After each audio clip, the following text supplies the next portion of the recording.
Hello everyone. In this video lecture, we're going to take a look at the introduction to the Island of Dr. Moreau that sets context and frames the remainder of the narrative. In this introduction, we learn that Prendrick, the narrator, has passed on, and he left, as the executor of his will, his nephew. The nephew finds within his uncle's documents the text that we're going to be reading, an unpublished manuscript that contained within it no indication that it should ever be published. The nephew determines, however, to submit it to the public for their consideration, and provides us with some background historical details surrounding the events and that which can be objectively confirmed about his uncle's experiences. We're also going to start breaking down later portions of the text, looking at how H.G. Wells' understanding, perhaps flawed understanding, of evolutionary biology, its processes, and cultural presumptions underlie much of what he has to say about certain issues pertaining to humanity and animality as they're represented in this text. That is, how we define what it means to be human, and how we distinguish humanity from animality, the state of being just a brute physical beast, and indeed whether there is such a distinction to be drawn. That issue will, in fact, be at the heart of this text as we continue to analyze it and discuss it. For the moment, I have a series of analysis questions that I would like you to consider alone. What I'd like you to do is to take a look at this slide, pause the video, and answer these two questions. You don't need to submit these questions, they're not being graded, but I'd like you to begin to think about this text, analyzing it and breaking it down. When you return, I'll provide my own answers to these questions and highlight certain key passages within the text in order to explore them. The introduction helps to establish not only an air of mystery, but a veracity to the story that follows, in the sense that we are immediately confronted with a number of different questions that cannot be answered by the nephew, because, of course, he doesn't have access to his deceased uncle's mind. As he says, Prendrick gave such a strange account of himself that he was supposed demented. In a strange way, his sanity and his truthfulness are being confirmed to us. The fact that he is framed as being potentially or supposed mad denies us access to critical information and creates tension.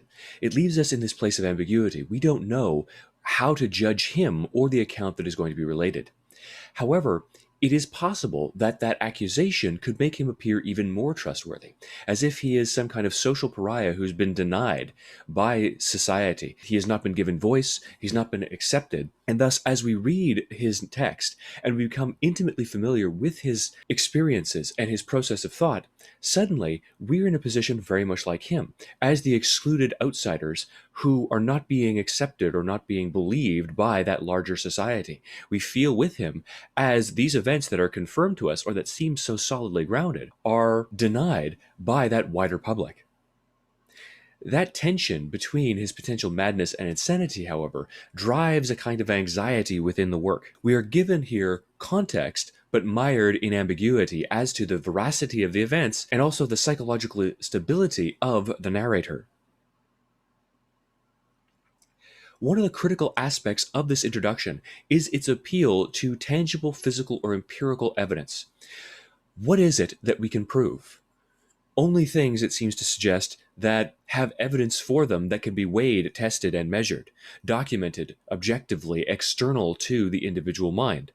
The text begins, "On February the 1st, 1887, the Lady Vane was lost by collision with a derelict when about the latitude of 1 degree south and longitude 107 degrees west. On January the 5th, 1888, that is 11 months and 4 days afterwards, my uncle Edward Pendrick, a private gentleman who certainly went aboard the Lady Vane at Callao, and who had been considered drowned, was picked up," and he goes on to then describe the objective physical condition of his uncle, and also the medical opinions of the experts who examined him and his case. His case was discussed among psychologists at the time as a curious instance of the lapse of memory consequent on physical and mental stress. So what we have in that introduction is really just the brute facts of the case, everything that the nephew can confirm. That factual case is then set against the emotional, personal, and subjective narrative of our first-person narrator, who's going through articulating the rest of his experiences in the text itself. The juxtaposition between objective, facts about all these figures, dates, scientific analysis, psychological analysis, and also positions based on records are set against the subjective experiences of the narrator. Thus, from that introduction alone, we have an overarching question or interrogation about truth and how we arrive at truth. On the one hand, a kind of subjective and personal truth that cannot be objectively externally verified, and it is grounded by or set against in the introduction all those objective scientific data-based truths that can be confirmed by external analysis and record keeping. In that second paragraph, we see this narrative is without confirmation in its most essential particulars. With that understood, there seems no harm in putting this strange story before the public in accordance, as I believe, with my uncle's intentions. There is at least this much in my behalf. My uncle passed out of human knowledge at about latitude 5 degrees south and longitude 105 degrees east, and reappeared at the same place. So I have the beginning and the end of this story. All of us do, because these are matters of objective fact. To fill in the details, we need his subjective storytelling that might or may not be true. So the tones of ambiguity, uncertainty, and tension are created through this introduction because of what we know and what cannot be known, and likewise the relegation of Prendrick to this status of a pariah or outsider because of his supposed madness. That second question that I asked you to consider: why would Prendrick not leave behind any instructions to publish his manuscript? Can we speculate on the purpose for which it was written? I would submit to you that because there are no instructions for it to have been published, and indeed I think we can deny categorically the nephew's assertion that Prendrick wanted it to be published, this text served several purposes. First, it may have been an attempt on the narrator's part, on Prendrick's part, to deny these accusations of insanity, to aggregate all this confused morass and melange of thoughts and experiences that he had had, and to set it down in concrete form, to take all of that mishmash of ideas and experiences that can become jumbled up and hazy in time, and then set it down in an almost objective fashion. Because once you put it down to the paper, once you put it down into a physical form, suddenly you not only have an objective record in a sense, now it's not in your mind, it can't be further twisted by time or emotion or distance. Now it's set in stone, it's set in the pages of the work. It performs the role of a substitute memory for the narrator. Now he doesn't have to rely on his own untrustworthy mind. He can externalize all these thoughts and record them. In so doing, it may serve as a kind of defense against the accusations of madness. Because if he can aggregate all these thoughts and present them in a logical, cohesive, developmental fashion, suddenly there's this imposition of sanity on his own swirling thoughts.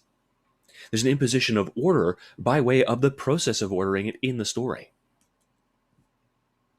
So this entire work may be an attempt on Prendrick's part to confirm to himself his own sanity. In the next video lecture, I'm going to highlight a few key passages as we go through this text to begin to explore certain concepts related to its treatment of the issues of subjectivity and objectivity with respect to scientific investigations, and also its treatment of evolutionary theory and of those issues we discussed right at the outset, humanity and animality.